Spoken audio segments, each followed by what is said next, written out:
Tidak ada kesukaan lain dalam hidup kita kecuali kita berjumpa dengan Tuhan kita lewat firman-Nya. Oh ya, maafkan saya kalau ada suara musik karena saya lagi ada di tempat umum, ya di lobi hotel. Minta maaf ya karena cuma ini dapat tempatnya.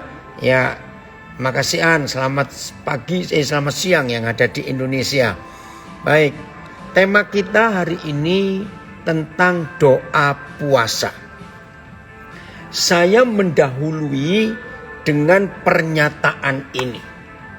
Kalau saudara ingin belajar dan mengenal tentang doa puasa yang Papa di surga ajarkan kepada kita, saya ulangi, kalau saudara dan saya ingin belajar tentang doa puasa yang benar, yang tertulis di Alkitab, hanya ada satu syarat, tolong.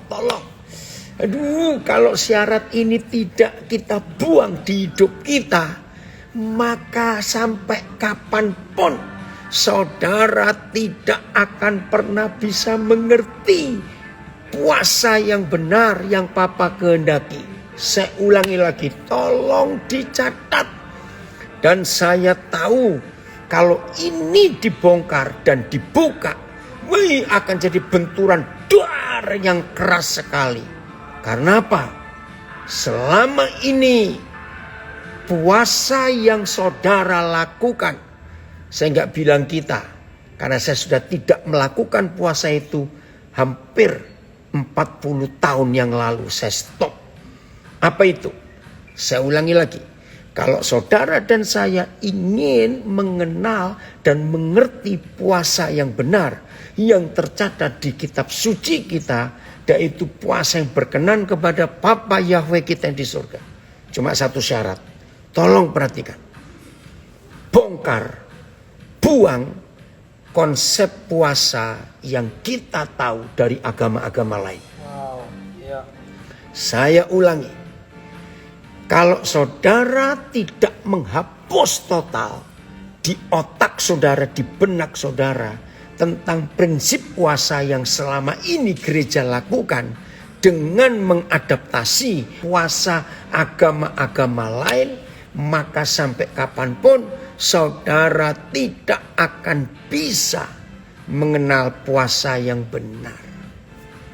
Tapi masalahnya akan muncul kalau saudara betul-betul berani membuang konsep yang salah tentang puasa yang ada di agama-agama apa saja yang selama ini gereja ajarkan dan itu salah.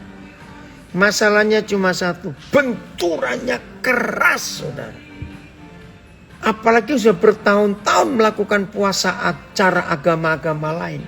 Sulit untuk mau kembali kepada puasa yang benar yang tertulis di Alkitab.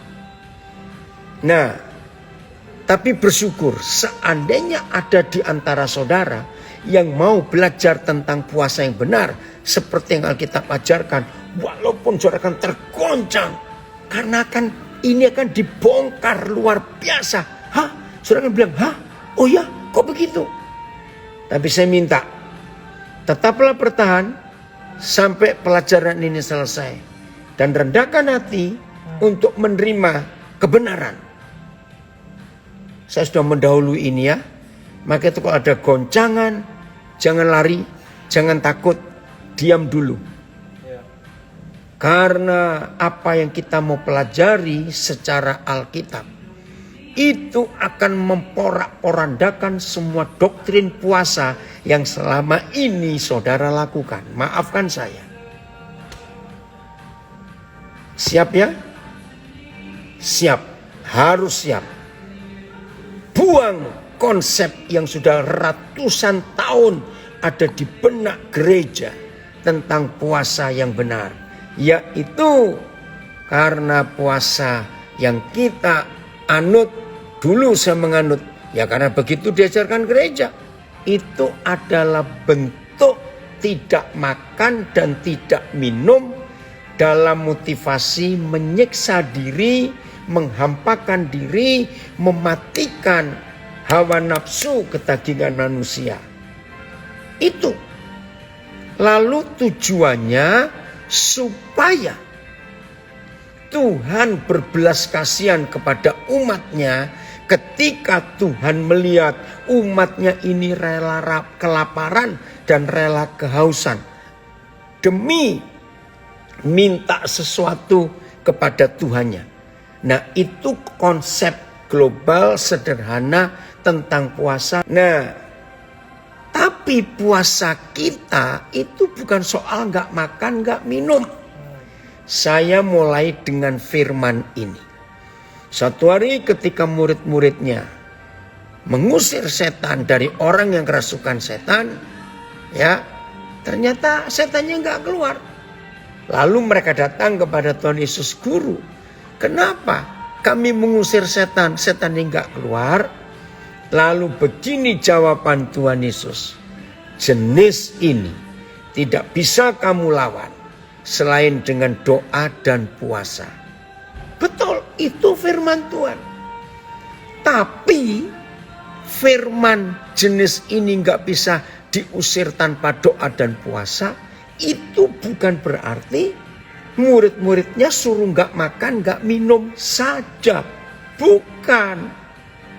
Nah, saya ingin mengajak saudara untuk menemukan fakta kebenaran firman itu. Ingat loh, kita ini murid-murid Tuhan Yesus yang tidak lain adalah tentara kerajaan surga. Betul ya?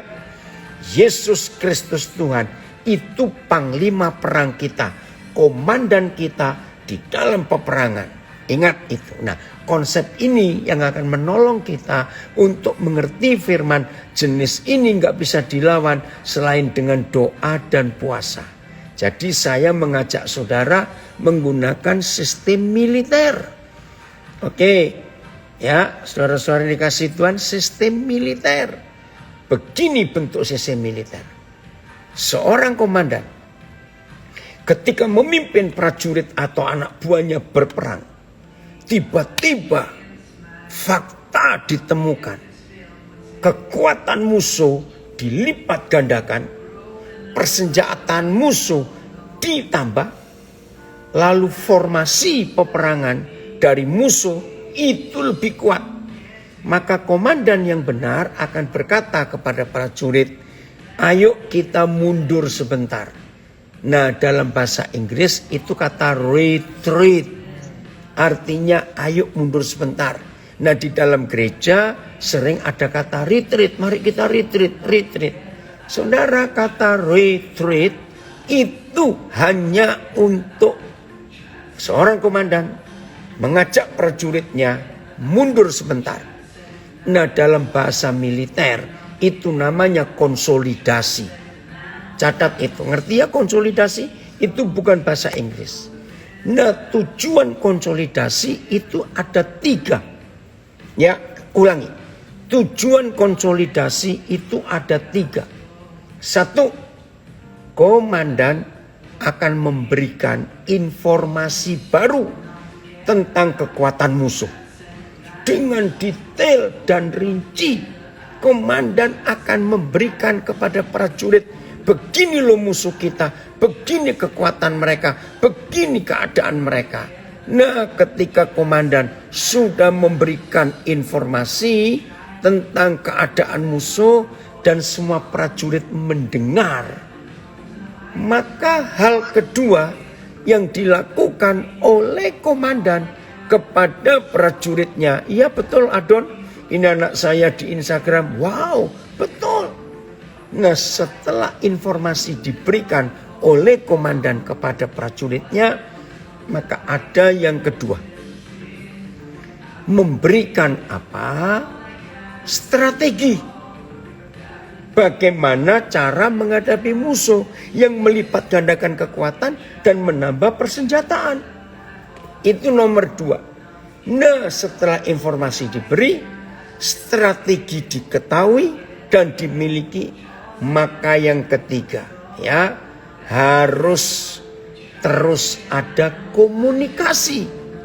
Jadi informasi, strategi, ya itu ditambah dengan komunikasi yang tidak boleh putus. Tidak semua kita pernah ikut perang. Ya nggak mungkin Indonesia merdeka 76 tahun kok bulan ini nggak pernah ada yang perang, bukan? Kecuali berapa tentara yang diajak dulu ke Timor Leste atau kemana. Tapi semua kita tahu sistem ini. Nah setelah itu ya baru ayo kita perang. Itu maksud. Jenis ini nggak bisa kamu usir kecuali dengan doa dan puasa.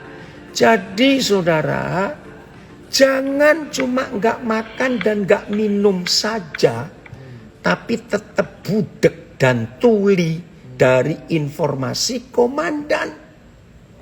Maaf saya berkata, tahu kata budek dan tuli? Karena nggak dapat informasi apa-apa, cuma nggak makan, nggak minum. Maaf loh, saya ini kalau ngomong apa adanya.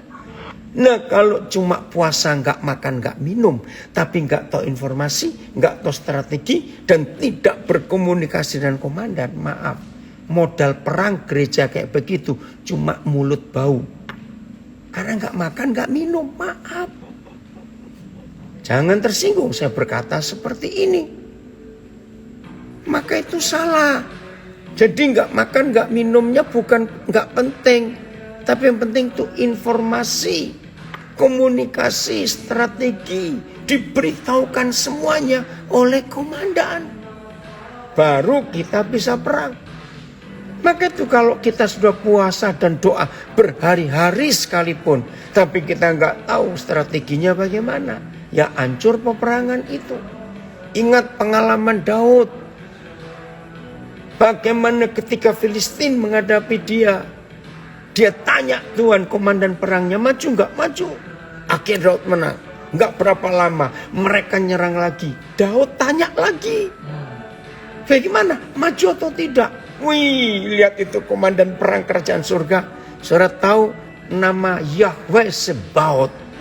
Wih, itu diantara semua nama papa kita, Yahweh Sebaot, Yahweh Tsidkenu, Yahweh Syama, Yahweh Nisi. Saya paling suka Yahweh Sebaot. Artinya Tuhan Panglima Bala Tentara. Woi, itu seru. Yahweh Sebaot. Nah ketika itu Yahweh Sebaot memberi strategi.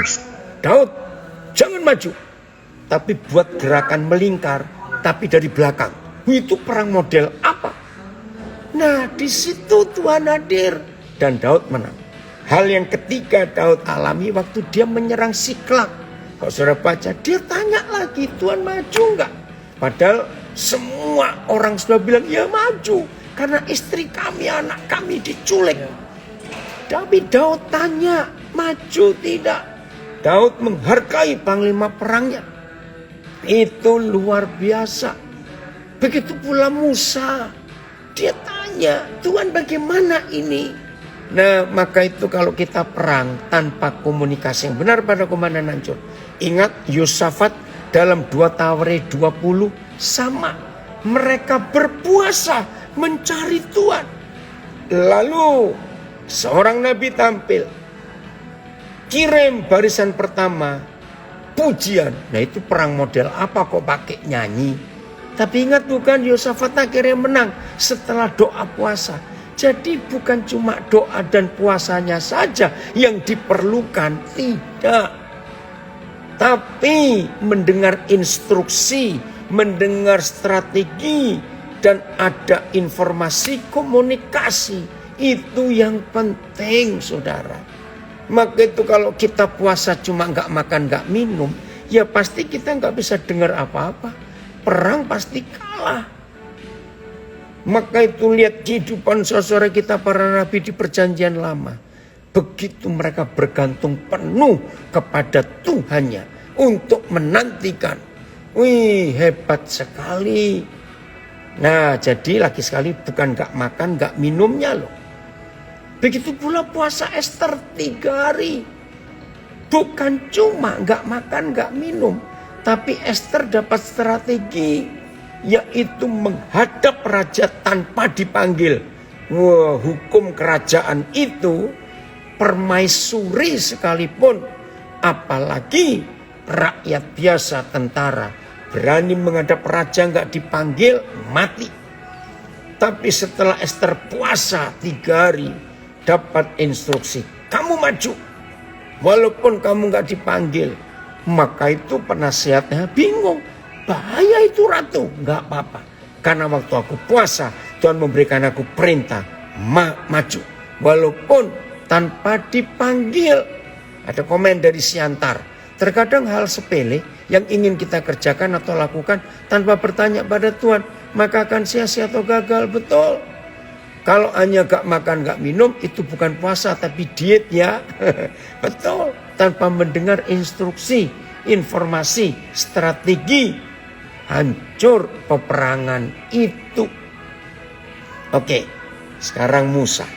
Nah, di antara semua contoh di Alkitab, puasa yang saya paling suka dan itu kebenaran adalah puasa Musa.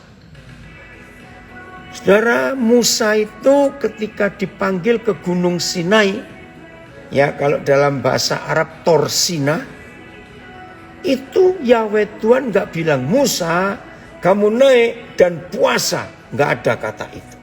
Sama sekali tidak ada kata puasa. Musa cuma disuruh naik. Ya Musa naik karena Tuhan minta Musa naik kok.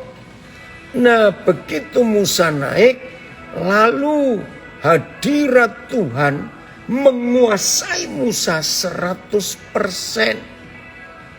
Nah, Musa nggak tahu kalau itu sudah sebulan lebih, 40 hari saudara. Nggak tahu.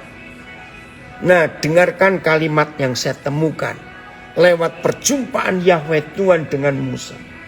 Begini kalimatnya. Begitu asiknya Musa bercengkerama. Tahu kata bercengkerama? Ya, begitu asiknya Musa berjumpa Tuhan. Wah, asik. Mereka dua, cerita macam-macam. Saudara, sampai Musa itu lupa makan, lupa minum. Nah, ini ada yang tanya. Ya dengar dulu. Ya yang di IG. Jadi bagaimana cara puasa? Jangan tanya dulu, dengar dulu sampai selesai. Saya akan jelaskan. Lagi sekali, puasa Musa itu yang paling tepat. Jadi Musa nggak siap-siap puasa. Maaf loh, maaf itu dulu kesalahan saya. Saya nggak ngerti. Kalau gembala mengumumkan, saudara-saudara, hari Rabu depan kita puasa. Dari Merauke, puji Tuhan kampung. Saudara, Rabu depan kita puasa. Biasanya. Nggak semua ya. Yang nggak ngalami nggak usah tersinggung. Kalau yang ngalami tertawa saja. Biasanya, Selasa malam ada yang makan sampai kenyang. Karena besok mau puasa. Oke? Ternyata secara hukum kesehatan. Orang yang besok puasa, lalu malam ini makan sebanyak-banyaknya. Fakta kesehatan berbicara. Orang itu besok makin berat rasa laparnya. Kenapa? Karena energi dipakai habis malam ini sampai besok pagi. Ngabisin makananmu yang banyak itu. Jadi tambah lapar loh yang puasa seperti itu.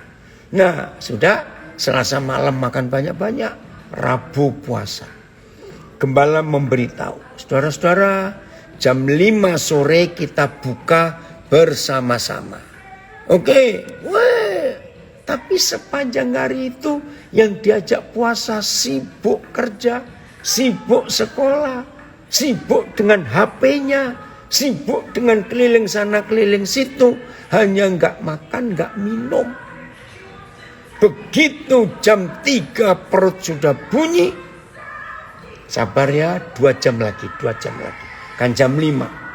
Jam 4 kurang seperempat. 1 jam seperempat lagi. Sabar ya. Jadi enggak berdoa tapi ngeliatin jam.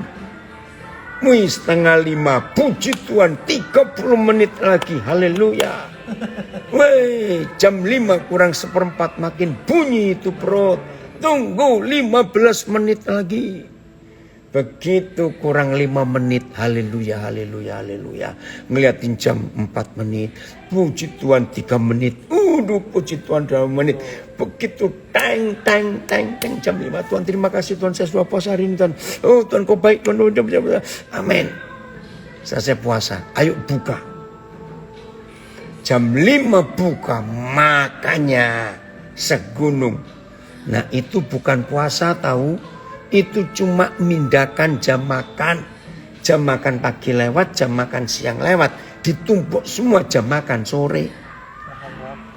Maaf ya, jangan tersinggung. Saya bicara ini. Bukan itu puasa tahu. Saya ulangi lagi. Puasa itu. Pak Ahmad kenapa tertawa Pak Ahmad? Puasa itu saking asiknya berjumpa dengan Tuhan sampai lupa makan, lupa minum. Jadi bukan ngeliatin jam terus mau buka, bukan. Oh Tuhan ampuni kami. Nah inilah puasa agama-agama. Maka itu banyak orang puasa, ada yang ngaku saya banget itu. Ya bertobat kalau saya banget. Jadi lagi sekali puasa itu yang penting. Bagaimana kita bersekutu, berjumpa dengan Tuhan dalam hidup ini. Ini yang luar biasa.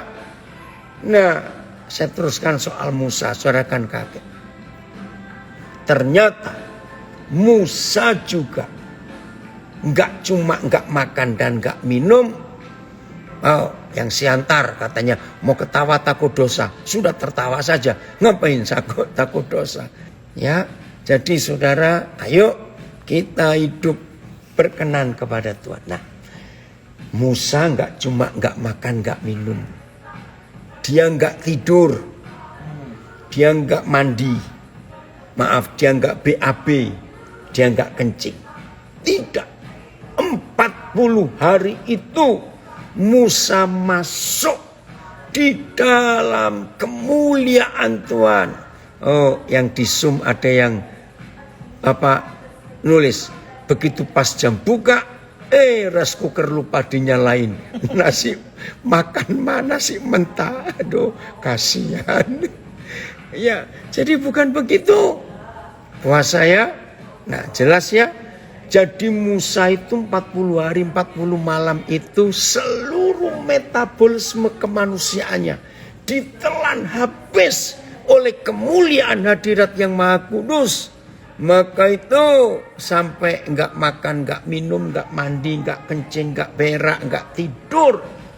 Tidak terasa kalau itu 40 hari. Maka kesimpulan saya, puasa yang benar, orang itu hidupnya sedang disedot habis. Kemanusiaannya disedot habis oleh Tuhan. Nah ingat ya, jadi puasa yang benar itu kemanusiaan kita disedot habis oleh Tuhan. Lalu setelah kemanusiaan kita disedot habis oleh Tuhan, kita nyedot Tuhan sampai habis. Saya nggak tahu, saya kok tiba-tiba bisa dapat istilah itu berapa puluh tahun yang lalu. Jadi puasa itu dahsyat, saudara. Kemanusiaan kita disedot habis oleh Tuhan. Lalu setelah kita kosong manusia kita nyedot kemuliaan Tuhan, kita nyedot hidup Tuhan, keilahian Tuhan, kita pindahkan ke hidup kita. Wih, itu luar biasa. Oh, dari Nabire ada komen, wow, konsep baru tentang puasa. Betul. Dari Gembala di Makassar, puasa adalah kemanusiaan kita disedot habis dengan Tuhan, lalu kita menyedot Tuhan sampai habis. Betul. Itu yang luar biasa. Ya, pendeta tidak kasih tahu puasa yang benar.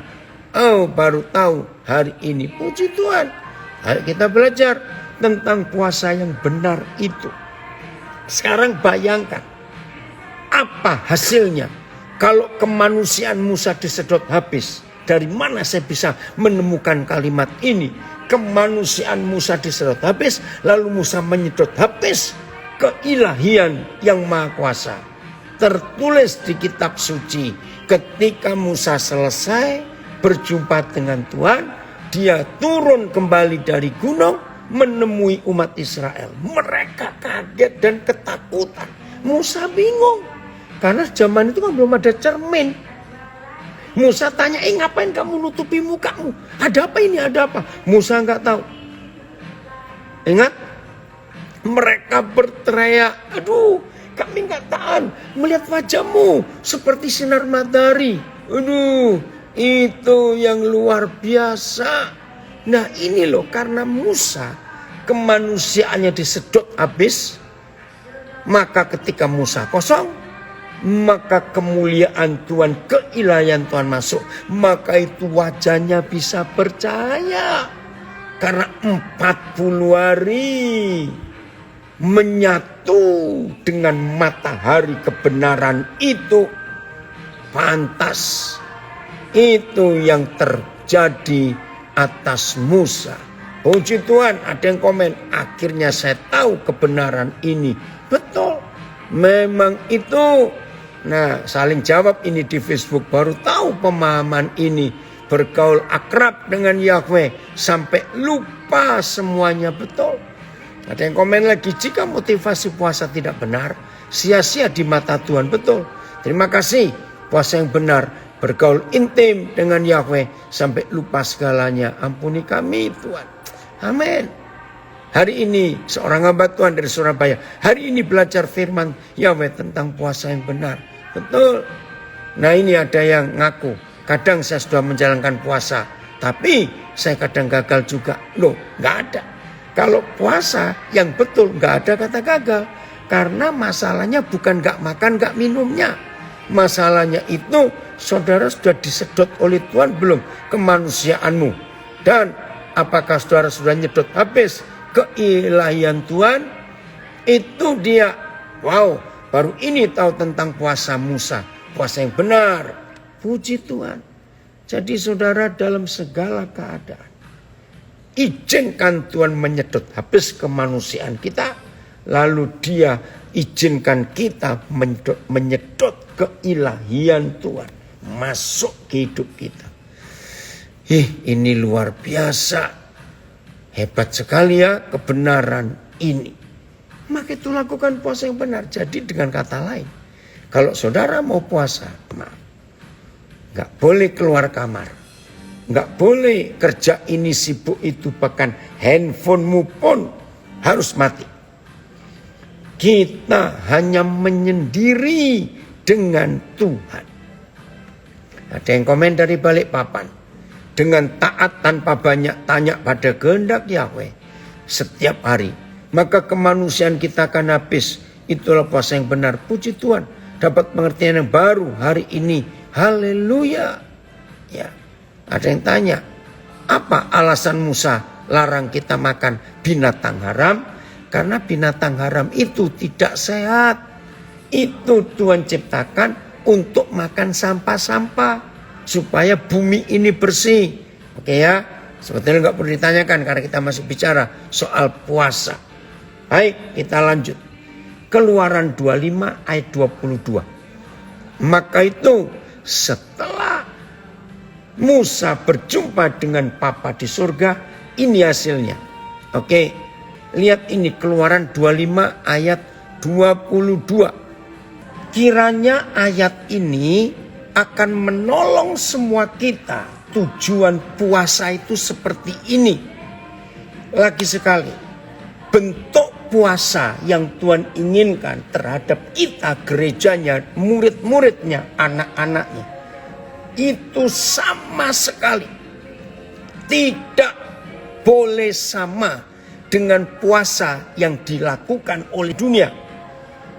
Saudara, semua orang yang berpuasa yang tidak menurut Alkitab adalah puasa untuk memaksa Tuhan menuruti keinginannya dengan puasa. Maka itu saya punya kesimpulan, kalau puasa memaksa Tuhan untuk menuruti semua keinginan kita tanpa tahu strategi komunikasi informasi dari komandan kita, maka istilah yang saya temukan itu hanya mogok makan, demo kepada Tuhan, maaf. Nah, akhirnya Tuhannya bilang begini, ya udahlah, daripada kamu mati kelaparan aku turuti. Nah, bukan begitu. Maka itu Keluaran 25 ayat 22 ini tujuan utama puasa. Bayangkan kalau semua orang bisa puasa seperti ini. Aduh, ini luar biasa. Ya, Keluaran 25 ayat 22 kita akan baca. Dan di sanalah aku akan bertemu dengan engkau Musa, dan dari atas tutup pendamaian itu, dari antara kedua kerub atau malaikat yang berlutut, yang di atas tabut hukum itu, aku akan berbicara dengan engkau. Catat, Tuhan Yahweh, Yahweh Sebaot akan berbicara dengan saudara dan dengan saya tentang segala sesuatu yang akan kuperintahkan kepadamu untuk disampaikan kepada orang Israel. Kalau kita zaman sekarang, yang disampaikan untuk umat zaman ini. AYT, aku akan menemuimu di situ, dan dari atas tutup pendamaian itu, dari antara kedua kerub di tabut hukum itu, aku akan berbicara kepadamu mengenai segala sesuatu yang akan kuberikan kepadamu, yaitu perintah untuk keturunan Israel. BIS, di tempat itu aku akan bertemu dengan engkau. Maksudnya di waktu kita puasa itu, Yahweh Tuhan akan bertemu dengan kita. Dan dari atas tutupnya, di antara kedua kerub itu, engkau akan kuberi hukum-hukumku untuk bangsa Israel. FAYH, ayo FAYH. Ya, kita lihat ayat ini, luar biasa. Aku akan menemui engkau di situ dan berbicara dengan engkau dari atas tempat pengampunan, dari antara kedua kerub itu. Tabut itu akan berisi hukum-hukum perjanjianku. Di situ aku akan memberitahukan hukum-hukumku kepada bangsa Israel. Jadi ini tujuan puasa, saudara. Bapa akan memberitahu kita tentang segala sesuatu yang akan Dia perintahkan kepada kita untuk disampaikan kepada seluruh orang yang menunggu kita untuk mengerti apa yang Tuhan mau kerjakan. Nah, jadi lagi sekali puasa tanpa mendengar suara Tuhan. Maaf, saya berkata itu cuma gak makan, gak minum saja. Tapi kita gak pernah tahu apa yang Tuhan mau kerjakan atas hidup kita. Jadi mulai hari ini puasa kita harus berubah konsepnya. Bukan gak makan, gak minumnya. Tapi dengan tenang di hadapan Tuhan mencari instruksi. Nah, doa puasa. Doanya sekarang kita akan bahas. Jadi puasanya bukan soal gak makan, gak minum, bukan. Puasanya karena asik berdoa, bersekutu dengan Tuhan sampai kita lupa makan, lupa minum. Nah, doanya sekarang kita lihat. Matius 6 ayat 6. Matius 6 ayat 6. Ini doa. Tetapi jika engkau berdoa, masuklah ke dalam kamarmu. Tutuplah pintu. Saya baca AYT. Akan tetapi ketika kamu berdoa, masuklah ke dalam kamarmu dan tutuplah pintunya. BIS. Tetapi kalau kalian berdoa, masuklah ke kamar dan tutuplah pintu. TSI. Tetapi waktu kamu berdoa, masuklah ke kamar rumahmu yang paling dalam. Dalam bahasa Inggris, the secret room, ya, the most secret room. Masuklah ke kamarmu yang paling dalam. Tutuplah pintu. Saudara, jadi inilah doa. Dan ditambah puasa. Pelan-pelan. Doa itu harus masuk kamar dan kunci pintu. Dengar ini. Aneh. Tapi kenapa Tuhan gak marah? Kita doa di terminal, kita doa di pelabuhan, kita doa di stasiun, kita doa di bandara, doa di warung, di rumah makan. Kok Tuhan gak marah? Padahal doa itu harus masuk kamar, kunci pintu. Ternyata ada beda. Doa makan, doa perjalanan, doa di tempat umum itu bukan doa. Itu cuma ya memberitahu Tuhan saja. Tapi doa yang sesungguhnya, saudara dan saya harus masuk kamar, kunci pintu. Nah, begini ilustrasinya. Tidak ada dua orang yang di dalam kamar pakai kunci pintu selain suami istri. Catat itu. Saya ulangi. Tidak ada dua orang yang boleh di dalam kamar tanpa kunci pintu selain suami istri. Berarti Tuhan Yesus mengajarkan kepada kita. Ingat, Kristen adalah satu-satunya agama di dunia ini yang hubungan Tuhan yang disembah dengan umat yang menyembah.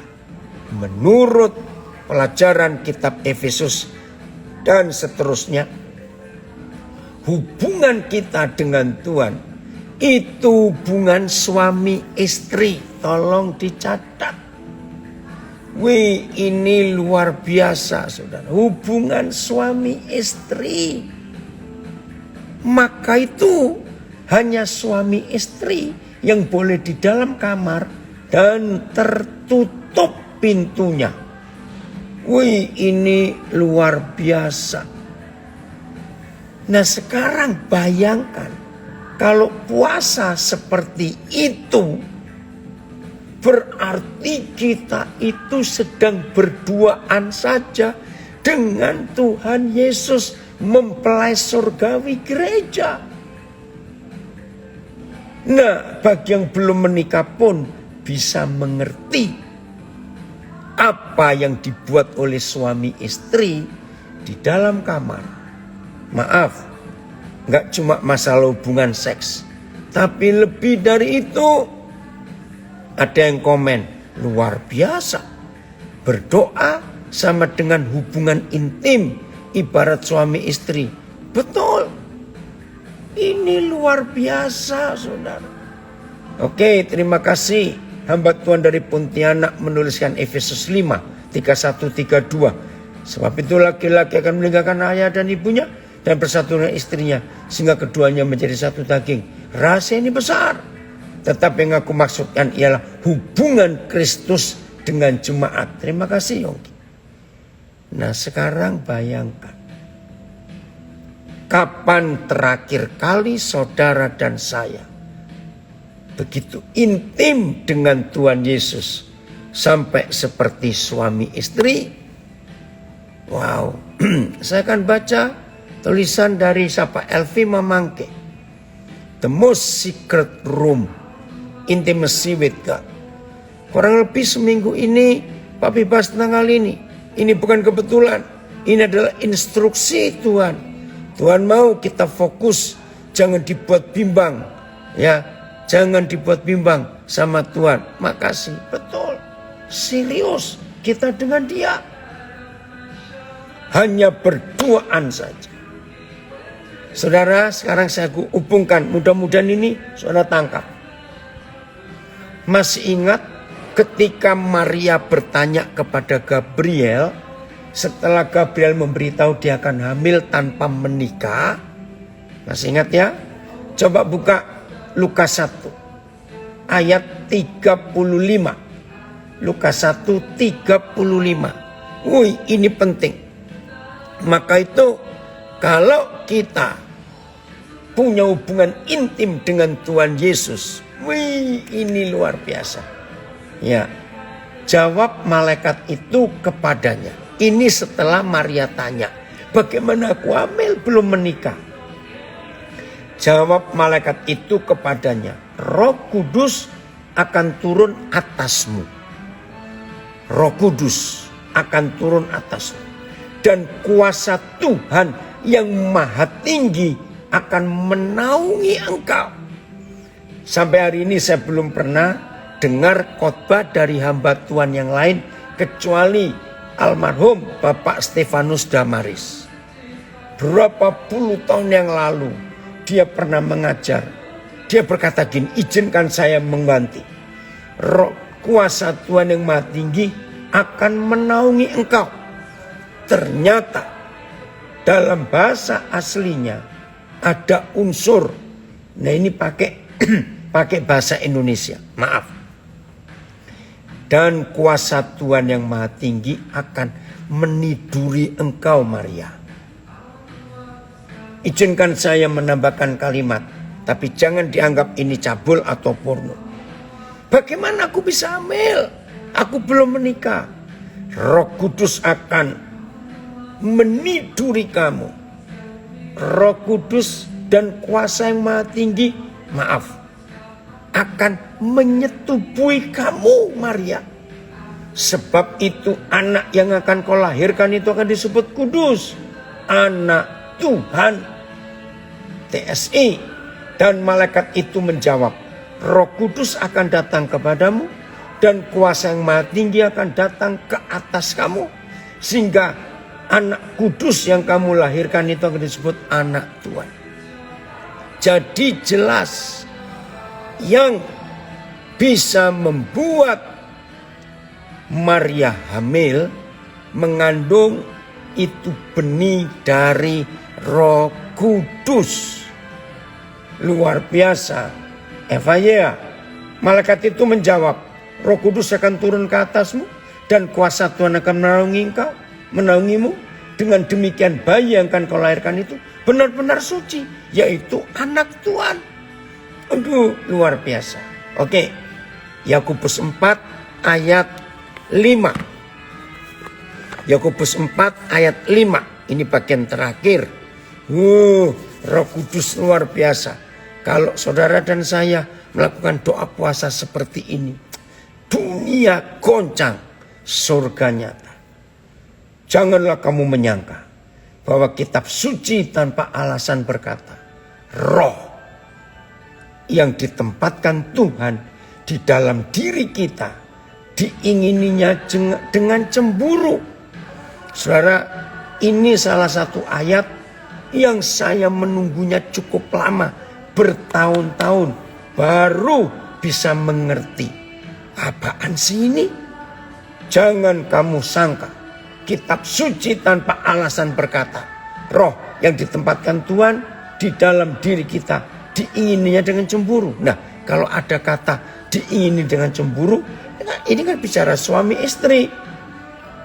AYT, apakah kamu pikir kitab suci tanpa alasan berkata, roh yang ditempatkan Tuhan dalam diri kita diingininya dengan cemburu? BIS, jangan kira bahwa Alkitab tanpa alasan berkata di dalam diri kita Tuhan menempatkan roh yang keras keinginannya. Roh yang keras keinginannya. TSI, atau mungkin kamu menganggap ayat kitab suci yang berikut ini omong kosong saja. Atau mungkin kamu menganggap ayat kitab suci yang berikut ini omong kosong saja kak? Ayat yang saya maksudkan itu berkata, roh Tuhan yang diutus oleh Tuhan Bapa untuk berdiam di dalam hidup kita, sungguh dengan cemburu merindukan supaya kita setia kepadanya. Oke, saya persingkat. Oh, Roh Kudus luar biasa.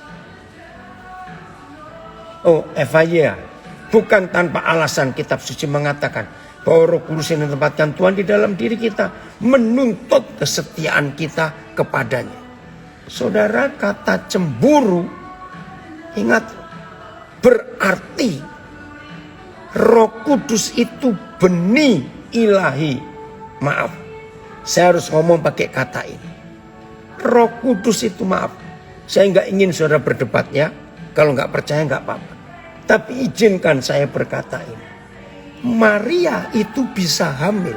Semua istri yang bisa hamil itu kan ada pembuahan. Nah, di dalam istilah itu harus ada sperma dari suaminya. Nah, ketika Gabriel menunjukkan kamu itu bisa hamil karena Roh Kudus menaungi kamu. Maaf, berarti dalam tanda kutip sperma yang membuai Maria adalah Roh Kudus. Dan ketika Roh Kudus ditempatkan Tuhan di dalam hidup kita, yang mana kita adalah mempelai perempuan surgawi, Kristus mempelai laki-laki.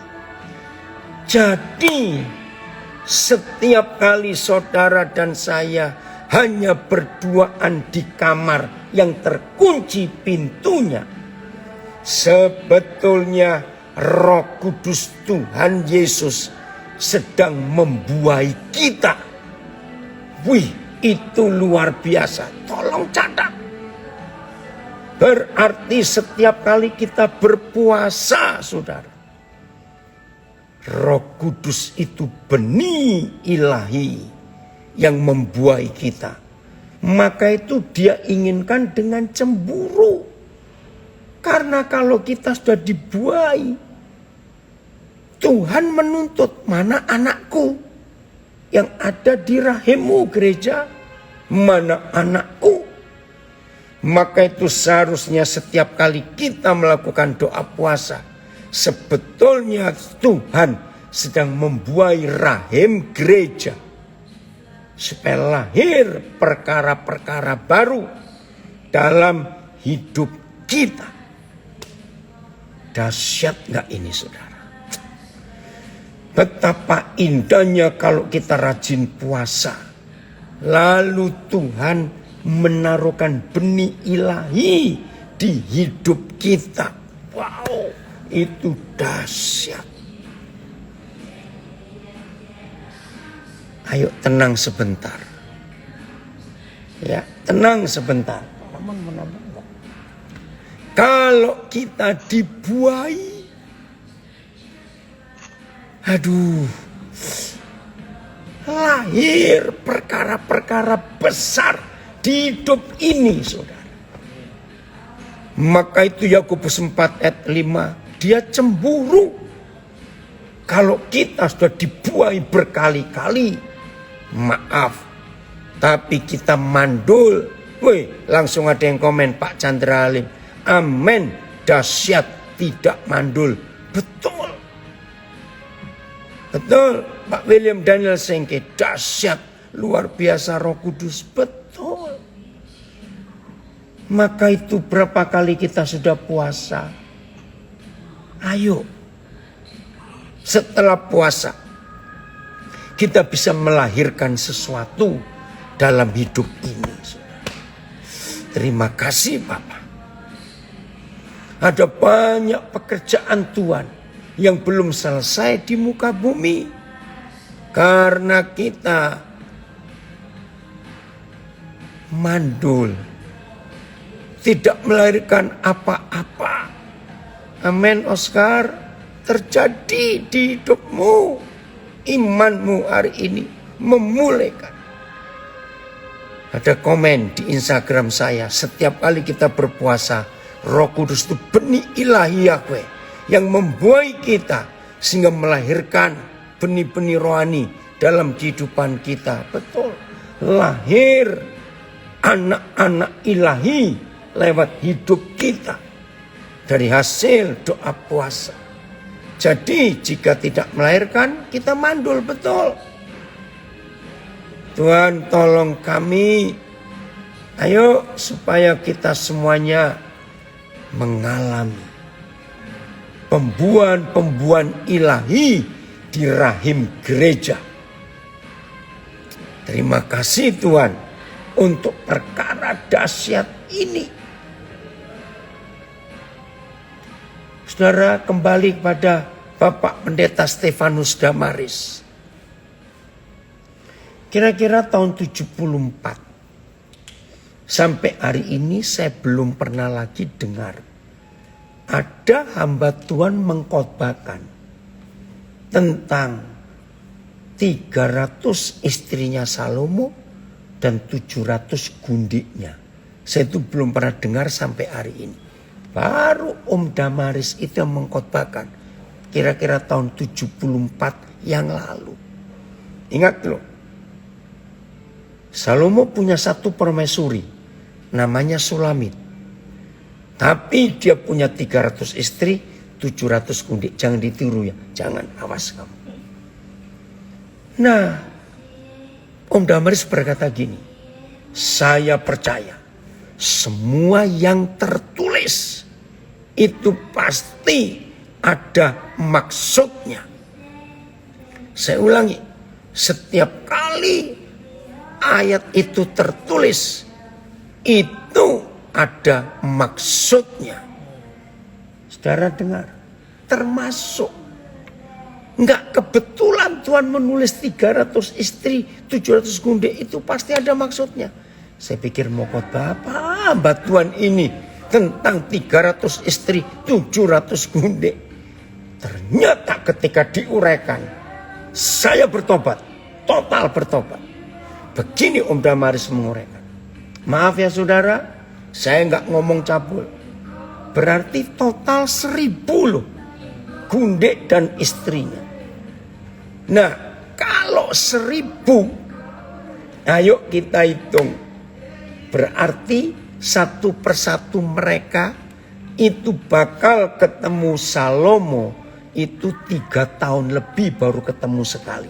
Habis 1000 kali 365. Ya hampir 3 tahun, 2 tahun lebih lah.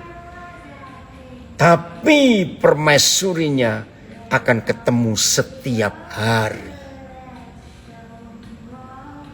Lalu begini Om Damaris tanya, ayo jujur, kamu ini gundik atau permaisuri? Widuh, bertobat dengan pertanyaan itu. Maka itu kalau saudara bertemu Tuhan, mengalami hadirat Tuhan 3 tahun sekali, jelas orang itu gundik, dah gitu saja. Tapi kalau permaisuri akan tiap hari berjumpa dengan raja segala raja itu. Nah, inilah doa di kamar yang tertutup, pintunya terkunci. Ada komen tadi. Iya. Dari Merauke, konsep doa dan puasa yang benar. Gereja menjadi problem solver untuk dunia ini. Betul. Seharusnya gereja itu menjadi penjawab masalah. Bukan menjadi troublemaker malahan. Dengan keadaan gereja ini. Oh Tuhan tolong kami. Supaya kami berubah mulai hari ini. Oke. Dari Pesat nulis. Keintiman dengan Tuhan. Melahirkan benih ilahi. Passion dari Tuhan. Visi dari Tuhan. Untuk melakukan kehendaknya, mengerjakan perkara-perkara surgawi, dan melahirkan anak-anak rohani. Betul. Ini harus terjadi dalam hidup kita, saudara. Supaya dunia ini melihat kemuliaan Tuhan lewat kita semuanya. Haleluya. Kalau begitu, kita harus berubah mulai hari ini. Ada komen, jangan puasa dengan segala permintaan, tapi biar kehendak Tuhan terjadi. Seperti Maria pada kehendak Roh Kudus supaya tidak mandul. Betul sekali. Ya, permaisuri atau gundik berasa tamparan sangat keras. Betul. Ayo kita berubah mulai hari ini. Jadilah mempelai Kristus yang benar, yang hidup benar di hadapan Dia, supaya dia rajin menanamkan benih ilahi. Ini dia. Berarti konsep puasa raya, ada yang tanyain, berarti konsep puasa raya yang setidaknya 1 kali setahun disampaikan ke jemaat tidak bisa lagi dilakukan dengan cara yang sama seperti saat ini. Betul, kita berubah, menikmati hadirat Tuhan, nyedot Tuhan habis-habisan, supaya hidup kita menjadi wakil Tuhan di dunia ini. Maka mulai hari ini saudara, tidak ada cara lain.